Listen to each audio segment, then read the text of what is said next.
Sì, qualcosa di bello si trova. Un paio di jeans e delle magliette. Trovato conveniente? Sì, un pochino, dai. Ci sta. Meglio delle altre volte, in verità. Scattano i saldi tra polemiche e crisi economica. Anche a Padova iniziano in queste ore i saldi invernali e nell'intera provincia, secondo la Confesercenti, la spesa complessiva fino al 28 febbraio sarà di 88 milioni di euro. Ogni padovano spenderà in media circa 140 euro, ogni famiglia 350. Le polemiche, come sempre, riguardano le modalità dei saldi. La corsa ad anticiparli, infatti, è sempre più frequente. Tra messaggi SMS, carte fedeltà e pubblicità ambigua, nessuno li ufficializza, ma spesso è possibile fare acquisti scontati già da parecchi giorni, è la denuncia dell'Ascom.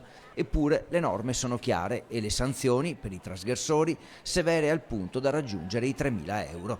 In pratica i negozianti possono vendere capi di abbigliamento al prezzo che ritengono più opportuno, ma rispettando comunque le norme sulla comunicazione. La Confcommercio conferma: siamo in lenta uscita dalla crisi, ma senza farsi illusioni, la strada è ancora lunga. Ho preso un po' da pantaloni per il babbo, maglioncino per me, camicie, un po' di tutto. Al termine del periodo di saldi, i dati dovrebbero essere in linea con quelli dei saldi invernali del 2016, anche se con un leggero calo attorno al 7%. Saranno coinvolti più di 800 negozi in città, più di 1900 considerando l'intera provincia.